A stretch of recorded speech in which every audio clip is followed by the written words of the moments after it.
Assalamualaikum warahmatullahi wabarakatuh. Kami dari kelompok 1 akan mempresentasikan hasil diskusi kami yang berjudul Hakikat Bermain dan Teori Bermain. Sebelum itu, izinkan kami memperkenalkan terlebih dahulu. Saya Hima Farida, NIM 1904387. Saya Ayu Inggi Mubarokah, NIM 1904419. Saya Regina Bestiara, NIM 1904027. Saya Kurnia Rahmawati, NIM 1905413. Saya Vinkarati Damayanti, NIM 1904897. Selamat menyaksikan. Nah, di sini saya akan membahas mengenai hakikat bermain. Menurut Kamus Besar Bahasa Indonesia, disebutkan bahwa istilah bermain berasal dari kata dasar main, yang berarti melakukan aktivitas atau kegiatan untuk menyenangkan hati. Senada dengan pengertian bermain sebagai berikut, yaitu serangkaian kegiatan atau aktivitas anak untuk bersenang-senang. Nah, apapun kegiatannya, jika terdapat unsur kesenangan dan kebahagiaan bagi anak usia dini, maka itu disebut dengan bermain. Nah, bermain sangat penting bagi anak usia dini karena melalui bermain anak usia dini dapat mengalami proses pembelajaran. Selain itu, salah satu karakteristik anak usia dini yaitu suka bermain.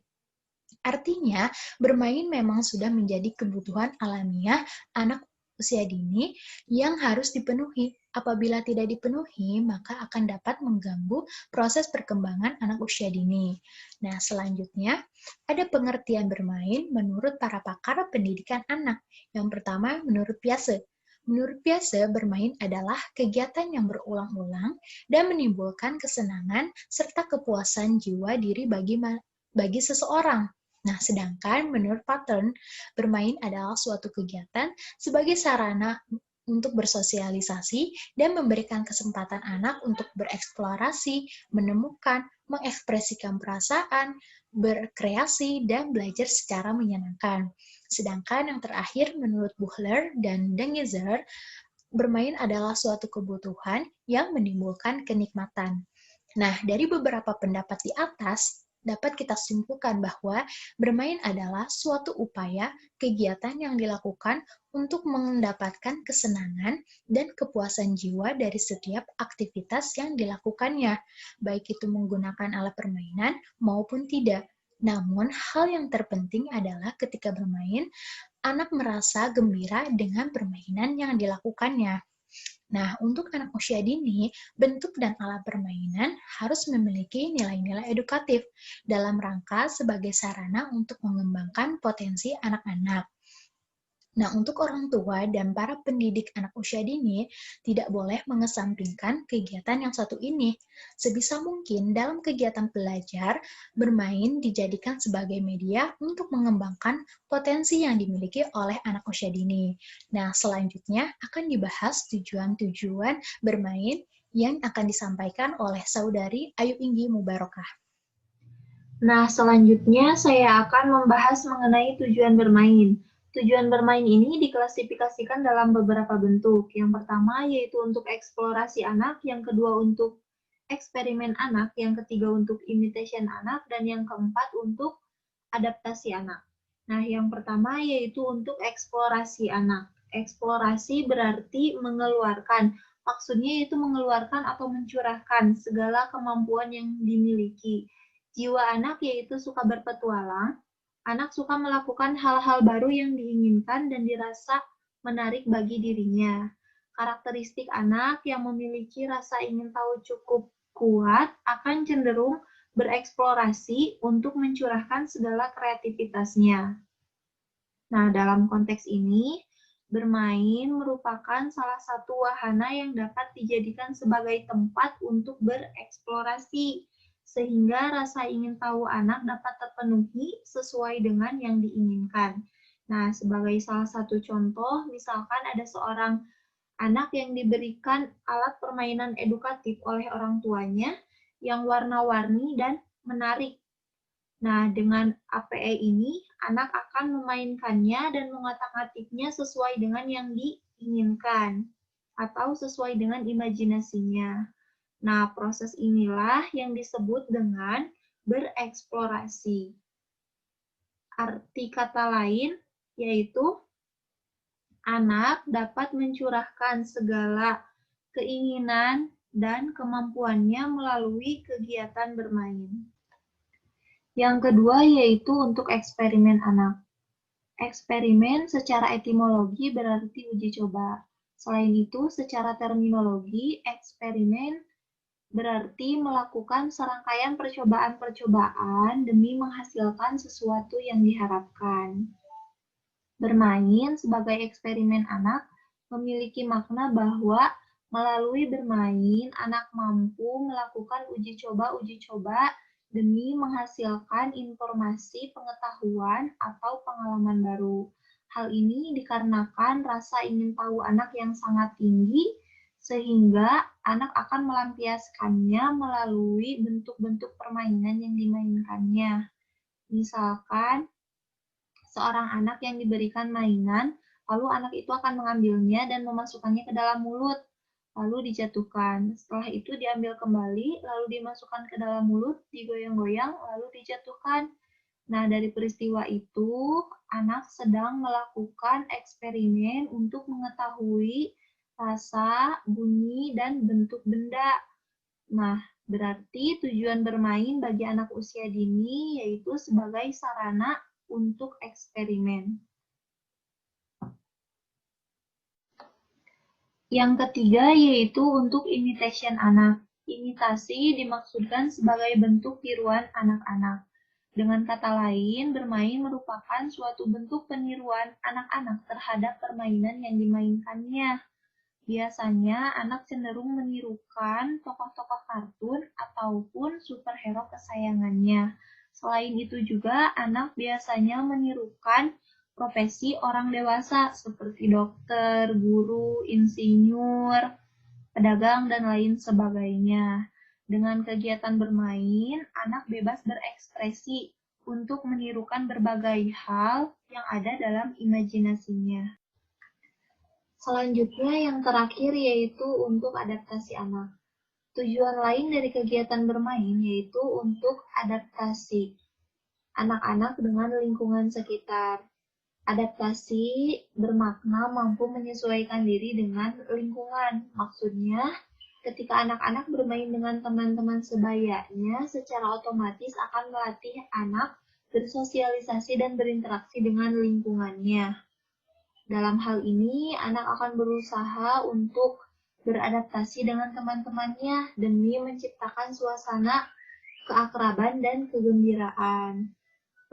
Kegiatan bermain yang dapat dilakukan untuk melatih adaptasi anak yaitu permainan sosial yang membutuhkan banyak orang seperti petak umpet, dakon, dan pasar-pasaran. Terima kasih. Baik, saya Regina akan menyampaikan materi mengenai teori bermain. Teori bermain dibagi menjadi dua, yakni teori klasik dan teori modern. Nah, di sini saya akan membahas mengenai teori klasik. Teori klasik muncul mulai abad ke-19 sampai Perang Dunia Pertama. Nah, yang termasuk dari teori klasik itu yang pertama ada teori surplus energi. Teori surplus energi dikemukakan oleh Friedrich Schiller dan Herbert Spencer. Beliau-beliau ini merupakan seorang filsuf dari Inggris. Nah, menurut Friedrich Schiller dan Herbert Spencer, alasan anak bermain adalah karena adanya surplus energi atau kelebihan energi. Nah, kelebihan-kelebihan energi ini jika tidak disalurkan, maka akan mendorong anak kepada hal yang negatif. Jadi, bermain itu merupakan suatu sarana ataupun tempat bagi anak untuk menyalurkan energi berlebihnya, sehingga mereka tidak menyalurkan kepada hal yang negatif. Selanjutnya yang kedua ada teori rekreasi. Teori rekreasi dikemukakan oleh Maurice Lazarus. Menurut Maurice, salah satu tujuan bermain adalah untuk memulihkan atau mengembalikan energi yang telah terkuras setelah anak melakukan suatu pekerjaan ataupun suatu aktivitas. Karena ketika anak melakukan suatu aktivitas, suatu pekerjaan, suatu kegiatan, energinya itu akan berkurang gitu. Dan anak akan menjadi lelah serta kurang bersemangat. Jadi, dengan bermain, anak akan mendapatkan energinya kembali gitu, sehingga anak akan menjadi lebih aktif dan lebih bersemangat seperti itu. Nah, dengan bermain juga dapat menghilangkan kejenuhan ataupun rasa bosan setelah anak melakukan suatu aktivitas yang monoton. Yang ketiga ada teori rekapitulasi. Teori rekapitulasi dikemukakan oleh G. Stanley Hall.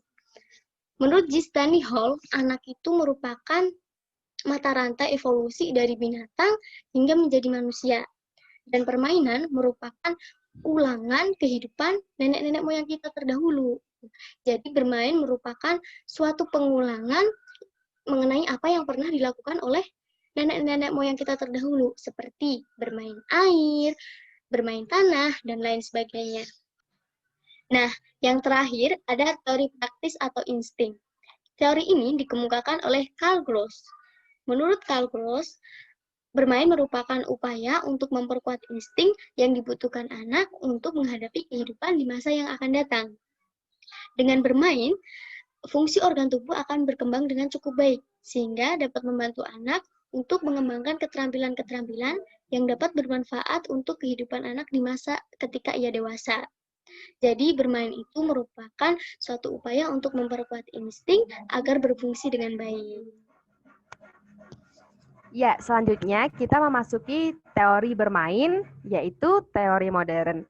Nah, teori modern muncul dan digunakan setelah berakhirnya Perang Dunia Pertama hingga sekarang. Lalu apa saja yang termasuk teori modern? Yang pertama ada teori kognitif dari Jean Piaget. Nah, Jean Piaget mengemukakan bahwa bermain dapat meningkatkan dan menumbuhkan kognitif anak. Mengapa demikian? Karena pada bermain terdapat proses pemecahan masalah, proses berpikir yang fleksibel, dan dari proses-proses inilah yang nantinya akan menyumbang kognisi anak. Maka dari itu, bermain adalah cerminan seberapa banyak kognitif yang telah diterima oleh anak. Semakin banyak anak bermain, maka semakin banyak pula kognisi yang diterima oleh anak. Selain itu, Jean Piaget juga berpendapat bahwa pada saat anak bermain, anak tidak hanya memikirkan tentang hal di hari itu saja, namun anak sedang mempraktekkan dan mengkonsolidasikan atas pengalaman yang telah diperoleh sebelumnya. Contohnya, hari ini anak sedang bermain petak umpet. Dan hari ini pula, anak memperoleh pengetahuan, wah, saya ingin menang, berarti saya harus berlari yang cepat, saya harus sigap, saya harus tanggap, saya harus memainkan mata saya. Dan di hari selanjutnya, saat anak bermain petak umpet lagi, anak akan mempraktekkan hal tersebut dan memperoleh pula pengetahuan yang baru di hari tersebut. Di teori ini terdapat 4 perkembangan kognitif atau cognitive development. Yang pertama yaitu tahap sensori motor berlangsung di saat usia 0 sampai 2 tahun. Ciri-ciri yang berkembang adalah objeknya masih permanen. Jadi misal anak-anak masuk kelas, lalu guru menugaskan untuk coba anak-anak bayangkan awan. Nah, seharusnya guru jangan melakukan hal tersebut karena ada beberapa anak yang belum mengetahui bentuk awan yang sebenarnya. Bisa saja nih, bentuk pesawat dibayangkan sebagai bentuk awan, atau bentuk gunung dibayangkan sebagai bentuk awan. Seharusnya guru tersebut membawa anak keluar, lalu ditunjukkan, ini nih anak-anak bentuk awan, warnanya putih, berada di langit. Nah, seperti itu. Lalu selanjutnya, perilaku yang sebelumnya reflektif saja sudah berkembang menjadi perilaku yang memiliki tujuan. Contohnya, jika anak sedang dicubit, anak hanya akan menangis karena kesakitan. Namun, seiring berkembangnya waktu, berkembang menjadi jika anak dicubit, dia menangis, namun secara tidak langsung dia menyatakan bahwa saya jangan dicubit lagi karena saya sakit. Nah, seperti itu. Lalu, panca indera anak sudah mulai menciptakan kognitif. Contohnya dari indera mata, dia sudah mengetahui, wah ini warna hijau, itu mobilnya warna biru. Atau dari indera peraba, wah ini teksturnya kasar, atau wah ini teksturnya halus, seperti itu. Lalu tahap yang kedua yaitu tahap praoperasional berlangsung usia 2-7 tahun. Objek yang seharusnya objek yang sebelumnya itu harus permanen mulai berkembang menjadi objek yang tidak diharuskan konkret. Jadi yang sebelumnya harus lihat di langit itu ada awan, itu boleh diganti dengan misal awan dalam bentuk print atau dalam bentuk gambar, seperti itu. Lalu egosentris pada anak masih melekat. Egosentris itu bukan berarti anak memiliki sikap yang egois, namun anak hanya mampu berpikir dalam sudut pandangnya sendiri, belum mengembangkan pemikiran-pemikiran dari orang-orang di sekitarnya. Lalu anak masih dalam tahap sentrasi atau anak itu hanya memikirkan hal yang menarik baginya saja. Contohnya, anak dan temannya sedang meminum susu. Temannya tersebut meminum susu dengan gelas yang lebar namun kurang tinggi.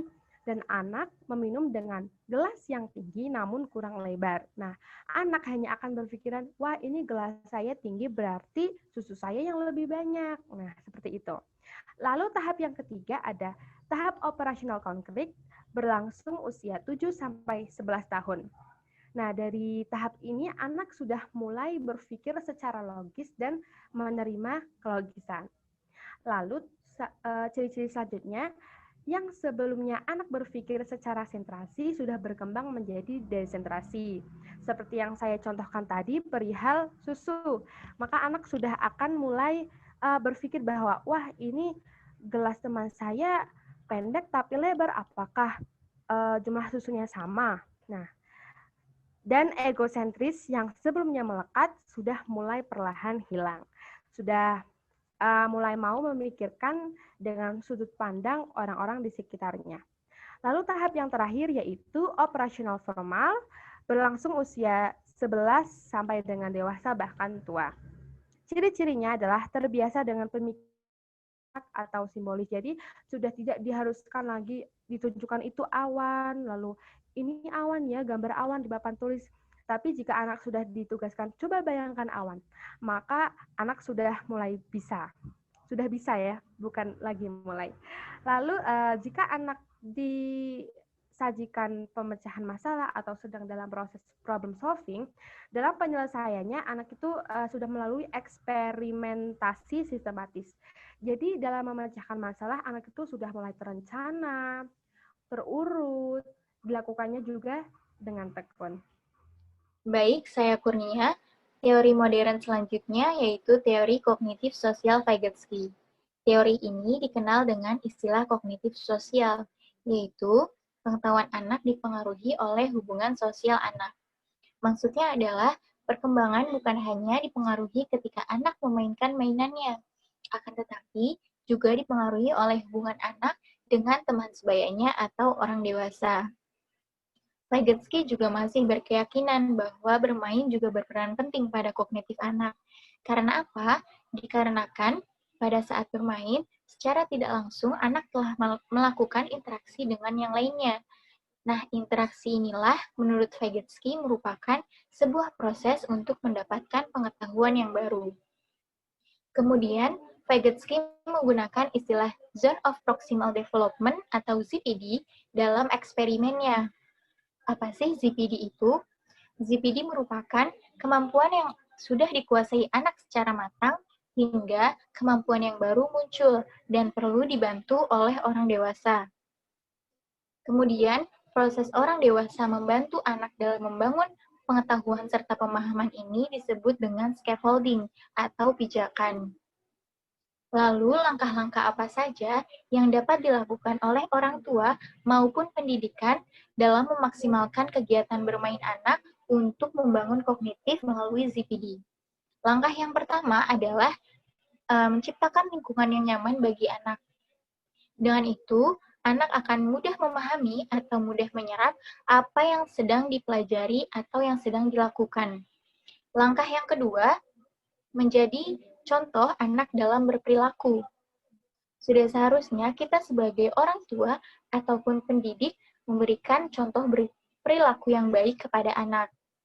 Langkah selanjutnya yaitu mengajak berbicara semua anak dalam satu kelompok dengan cara perseorangan. Kemudian memberikan dukungan atau pijakan sesuai dengan kemampuan anak. Nah, dukungan ini sangat diperlukan anak dalam proses perkembangannya. Namun, perlu dilihat juga sudah sampai mana kemampuan anak atau minatnya anak. Langkah yang terakhir adalah membantu anak untuk mengembangkan kemampuan fokus atau konsentrasi dalam penyelesaian tugasnya hingga tuntas. Teori selanjutnya yaitu teori psikoanalitik Freud. Teori ini berhubungan dengan emosi seseorang. Freud berpendapat bahwa bermain dapat melepaskan emosi yang ada pada diri anak.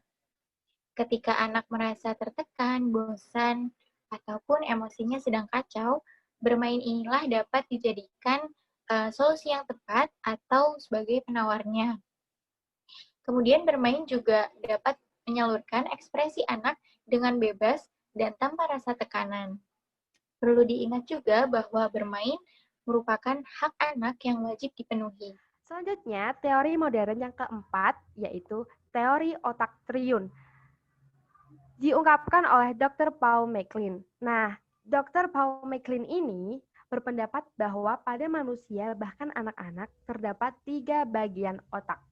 Langsung saja, untuk yang pertama yaitu otak reptil atau batang otak. Nah, bagian ini berfungsi untuk mempertahankan diri jika bertemu persoalan atau pemecahan masalah. Nah, maka dari itu sehendaknya para pendidik atau orang tua memberikan pembelajaran atau permainan yang sehendaknya tidak terlalu membebani anak. Lalu bagian yang kedua yaitu otak limbik atau mamalia. Nah, fungsinya untuk mengendalikan emosi, kemarahan, kegelisahan, dan cinta. Jika anak dalam posisi yang aman dan nyaman, maka otak limbik ini akan bekerja secara baik. Lalu bagian yang ketiga yaitu otak korteks. Nah, bagian ini berfungsi untuk penerima intelektual atau pengetahuan. Jadi, dari otak limbik dan otak korteks itu memiliki hubungan yang luar biasa. Jadi seperti ini, jika anak dalam kondisi yang aman dan nyaman, maka otak limbiknya akan bekerja secara baik. Jika otak limbik bekerja secara baik, maka otak korteks juga akan bekerja secara baik, sehingga penerimaan intelektual anak akan lebih mudah. Dan intelektual inilah yang nantinya akan menjadi bekal anak dalam melakukan tugas perkembangan anak. Nah, maka dari itu hubungan teori ini dengan teori bermain adalah beranggapan bahwa bermain itu seharusnya menjadi relaksasi anak atau bahkan kesenangan anak. Sekian presentasi dari kami. Apabila terdapat kesalahan, kami mohon maaf yang sebesar-besarnya. Dan apabila terdapat pertanyaan, teman-teman boleh dikirim pada kolom komentar. Terima kasih. Wabillahi taufiq wal hidayah. Wassalamualaikum warahmatullahi wabarakatuh. Terima kasih.